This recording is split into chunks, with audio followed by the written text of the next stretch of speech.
Eu estou aqui com o arquiteto Bruno e o arquiteto Lahan, que são lá do Brasil, de Belo Horizonte e de Manaus. E eles vão falar um pouquinho, compartilhar alguns pensamentos, tanto sobre o evento em si, quanto sobre algumas questões, né, que a gente pode estar aprimorando dentro do nosso país. Então, queria perguntar amplamente, assim, né, o que vocês acham que a gente pode usufruir com a questão do próprio BRICS, assim, né?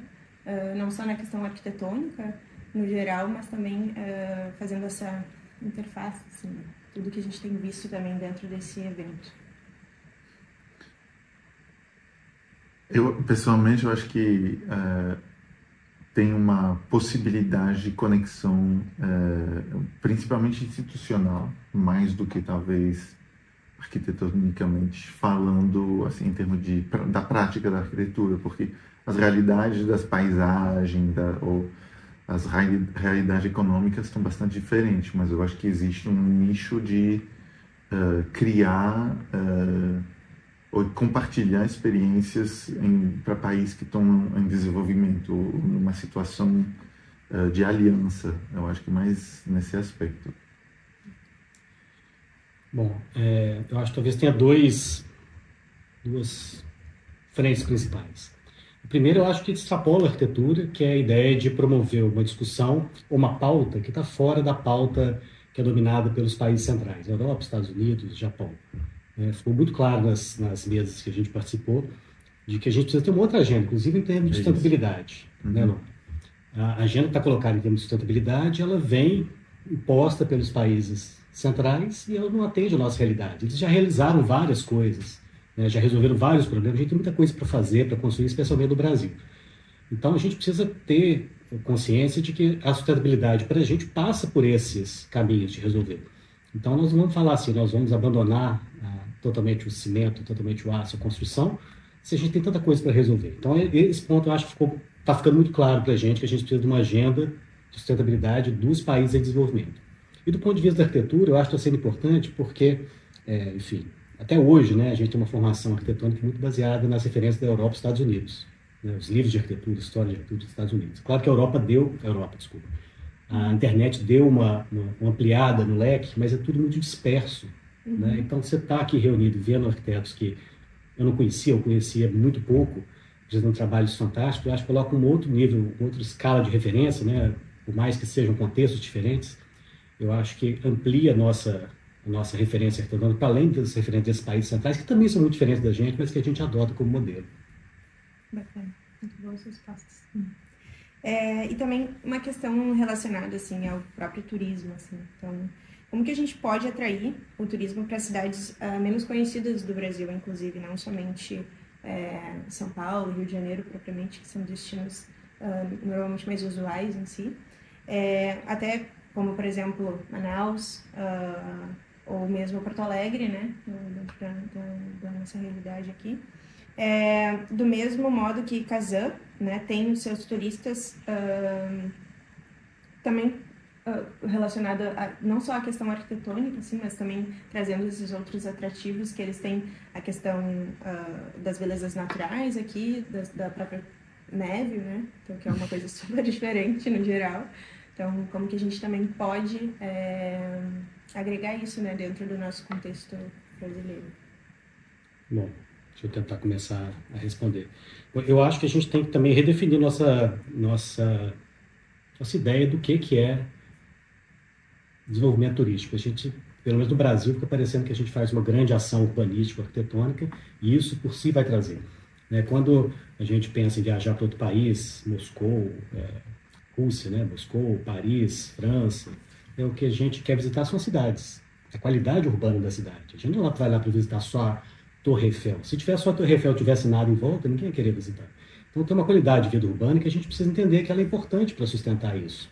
Né? Então a gente tem que entender no Brasil que não bastam grandes obras ou grandes monumentos. A gente precisa ter um nível de qualidade urbana mais equilibrado, né?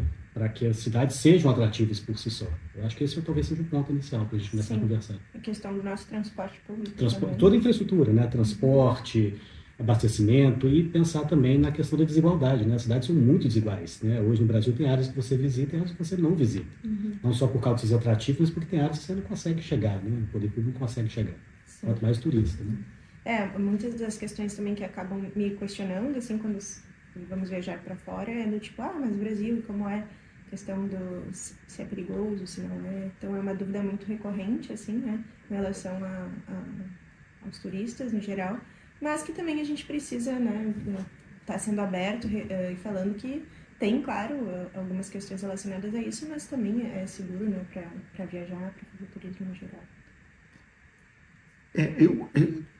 Eu não sei, o turismo pelo turismo, né, eu acho que é uma coisa também que não tem que ser visto assim como o elemento de desenvolvimento. Eu acho que é um pouco, para me juntar ao que o Bruno está falando, a gente deve estar falando de qualidade urbana realmente mais do que o turismo objetivo.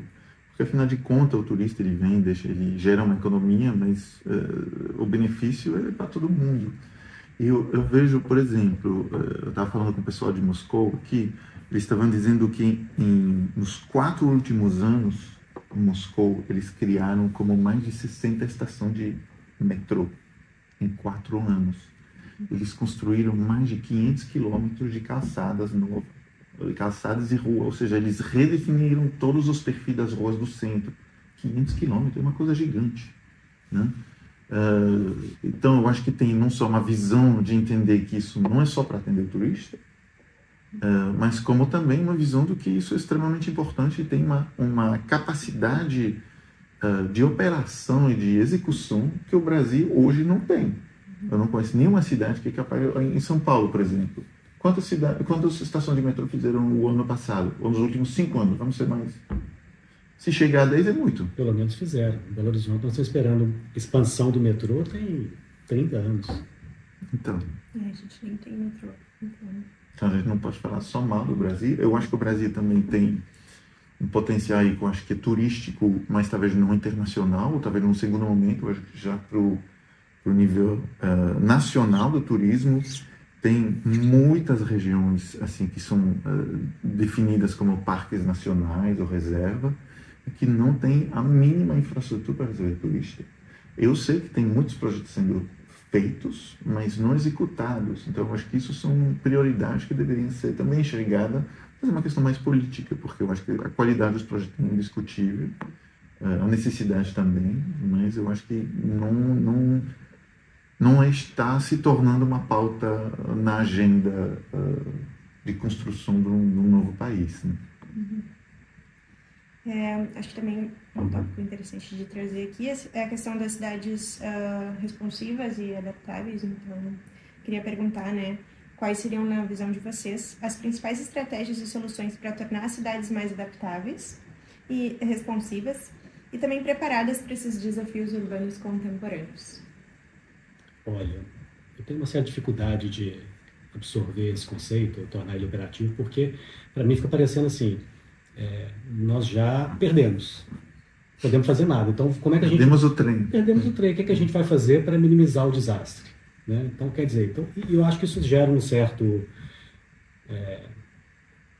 inação, quer dizer, já não temos nada que fazer, então não vamos fazer, vamos só lidar com as consequências. Né? Eu acho que a gente tem que pensar como, talvez, como Paulo Mendes da Rocha falava, né, como reverter o curso do desastre, né, a rota do desastre. Talvez ainda esteja em tempo de fazer alguma coisa, e eu não vejo a gente fazendo porque a gente está preocupado em mitigar os problemas que vão acontecer.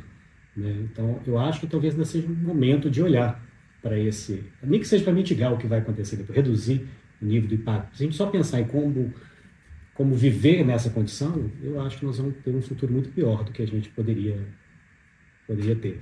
Por outro lado, eu trabalhei durante 8 anos na prefeitura de Manaus e tive muito contato com os órgãos de financiamento internacionais, né, os bancos, o Banco Mundial, BID, etc. Né?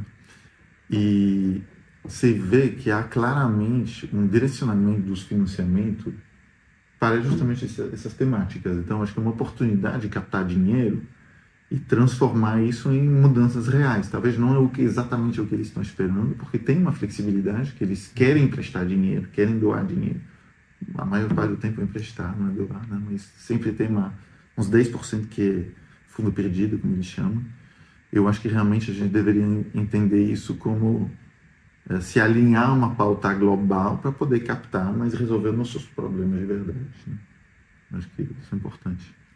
E como vocês veem, assim, como, por exemplo, o design biofílico e até a questão da biomimética em si, que são assuntos atuais, né, podem ajudar, no caso, nessas questões, principalmente arquitetônicas também, né, como estratégia, talvez, até pensando na questão de saúde integral humana, assim, como que talvez a gente possa aliar questões como a própria beleza natural do Brasil, assim, por ser tão diferente com seus questão dos seus biomas, né, diferentes em si, e essas práticas. Né? Eu não sei se enquadra no que você está chamando de biomimética, mas biofilia é uma palavra muito na moda e que engloba um monte de coisa, mas na minha visão, e se a gente está falando de resiliência, de adaptativa, responsivas e biofilia, o que eu vejo? Eu vejo que o Brasil construiu demais em cima dos seus recursos naturais. Então, eu acho que é mais uma questão, antes de construir, de remover, retirar.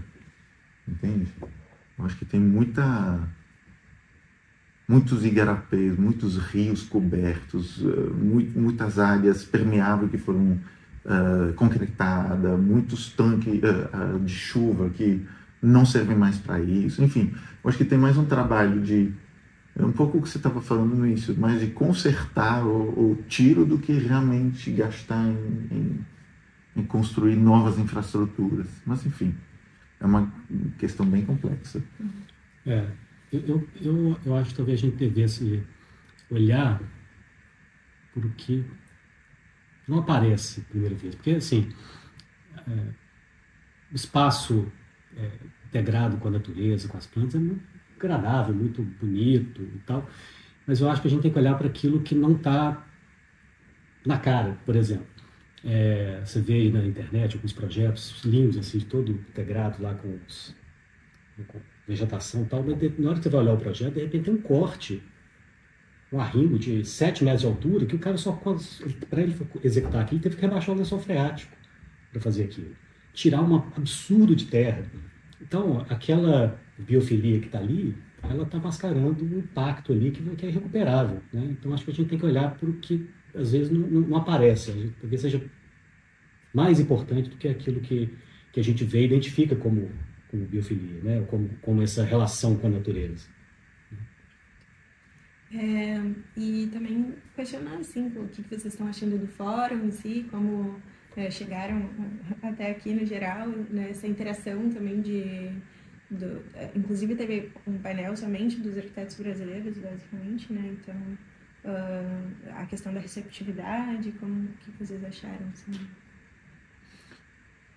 Eu estou extremamente surpreso com o tamanho de tudo aqui no Brasil, né? Desde tamanho da cidade, tamanho do teatro, ou do centro onde a gente está aqui, tamanho do evento em si, né? 3 dias. É raro ter um evento de arquitetura desse porte no Brasil. O tamanho da audiência, tem muita gente interessada. Eu não sei o que eles fazem aqui para atrair tanta gente para falar de arquitetura. No Brasil a gente faz uma Expo Revestir e tem, no máximo, tem 300, 400, 500 pessoas que vão escutar as palestras. Todo o resto vão ver lá as lojas. Uhum. Né? Então eu estou muito surpreso, agradavelmente e positivamente surpreso. Eu quero entender melhor como isso funciona para poder, de repente, exportar um modelo, porque está bem impressionante. Uhum. Realmente, a escala do evento, a organização está realmente impecável, pegou a gente de surpresa mesmo. Uhum. E falando um pouco da nossa participação, né, hoje a gente teve uma mesa com os brasileiros, falando sobre os principais desafios e principais vetores para o desenvolvimento sustentável no Brasil, falando de alguns desafios e experiências. Foi muito interessante porque a gente não combinou as falas, elas foram muito convergentes, no sentido de que é preciso resolver tanto a infraestrutura urbana quanto os aspectos sociais, né, que é um ponto que o Brasil ainda tem muito a trilhar.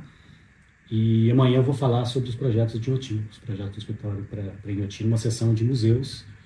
E estou bastante animado. Tem outros museus da Etiópia, do Marrocos, que vão participar da sessão junto com a gente. Está muito legal. A sessão do Brasil hoje foi super bem recebida. A gente, depois do auditório, tem várias pessoas procurando a gente para continuar a conversa. Então tá bastante legal. Perfeito. Eu agradeço pela presença de vocês, né, pelas falas. Eu também tive insights muito positivos com relação ao que a gente pode fazer até lá no Brasil. Assim, espero que a gente consiga pegar muitas coisas boas daqui e também fazer toda essa sinergia, assim, e um fórum no Brasil, quem sabe. Pronto, obrigado. Obrigado. Obrigada.